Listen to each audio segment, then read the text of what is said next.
जय हिंद साथियों, आप सभी का अपने YouTube चैनल भारतीय हिंद एजुकेशन क्लास में आपका हार्दिक स्वागत है।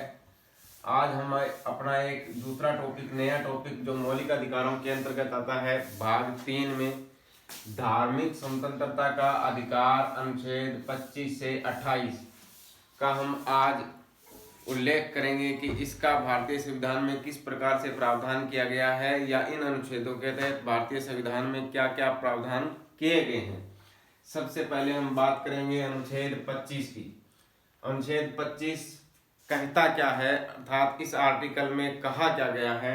इसमें कहा गया है कि अंतःकरण और धर्म को अबाध रूप से मानने, आचरण करने, प्रचार करने की स्वतंत्रता का उल्लेख किया गया है। इसमें कहा गया है कि आपको अंतःकरण की, धर्म को अबाध रूप से मानने की, आचरण करने की और प्रचार करने की स्वतंत्रता प्रदान की जाती है, जो अनुच्छेद 14 से 18 के अंतर्गत आता है। 14 से लेके 18 के अंतर्गत जो समानता का अधिकार है, उसी के अंतर्गत ही धार्मिक स्वतंत्रता का अधिकार हमें प्रदान किया गया है।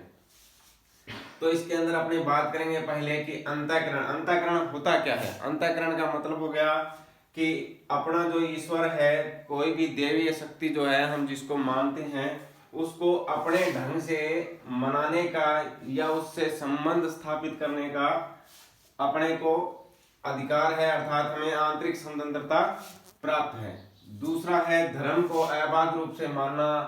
अबाध रूप से किस प्रकार से कि हम धर्म को हमारी आस्था व विश्वास के अनुसार मान सकते हैं, वो भी किस प्रकार से, बिना भय के। अर्थात हम ये घोषणा कर सकते हैं कि हम अमुक देवी या देवीय शक्ति को मानते हैं, उसमें हम आस्था प्रकट करते हैं, यह हम बिना भय के घोषणा कर सकते हैं। तीसरा इसमें टॉपिक आता है कि आचरण। आचरण किस प्रकार से कि हम किसी भी धार्मिक पूजा में भाग ले सकते हैं, परंपरा को निभा सकते हैं, किसी भी समारोह का आयोजन कर सकते हैं, अपने विचारों को प्रदर्शित कर सकते हैं, आदि की स्वतंत्रता हमें मौलिक अधिकार अनुच्छेद 25 जो है प्रदान करता है। इसके बाद में है हमारा धार्मिक प्रचार। धार्मिक प्रचार का कि अपने धर्म का प्रचार प्रसार करने के लिए हम किसी भी तरीके को अपना सकते हैं, लेकिन उसमें सिर्फ एक बाध्यता प्रदान की गई है कि हम किसी दूसरे अमुक व्यक्ति को भय या लालच के द्वारा हमारे धर्म में शामिल नहीं कर सकते हैं। अर्थात किसी भय के द्वारा या लालच के द्वारा हम किसी दूसरे व्यक्ति को प्रभावित करके उसे हम अपने धर्म में शामिल नहीं कर सकते हैं, धर्मांतरित नहीं कर सकते हैं। यह हमें यह संविधान अधिकार प्रदान नहीं करता है। इसमें कुछ सीमाएं भी दी गई हैं कि सार्वजनिक या लोक व्यवस्था के आधार पर, नैतिकता के आधार पर या स्वास्थ्य के आधार पर सरकार के द्वारा या भारतीय संविधान के द्वारा हमारे ऊपर प्रतिबंध लगाया जा सकता है। धार्मिक स्वतंत्रता के अधिकार को रोका जा सकता है। इसको कुछ समय के लिए इस पर प्रतिबंध लगाया जा सकता है। भारतीय संविधान के अनुच्छेद 25 फर्स्ट जो है वो इस बात का उल्लेख करता है कि हमारी जो धार्मिक स्वतंत्रता है, इस पर नैतिकता के आधार पर, लोक व्यवस्था के आधार पर और स्वास्थ्य के आधार पर हम पर प्रतिबंधित किया जा सकता है। तीसरा कि इसके अंदर अनुच्छेद 25(2) या 25 सेकंड में क्या प्रावधान किया गया है। इसमें कहा गया है कि जो सिख समाज है, बौद्ध है, जैन है आदि को हिंदुओं के श्रेणी में ही शामिल किया जाएगा।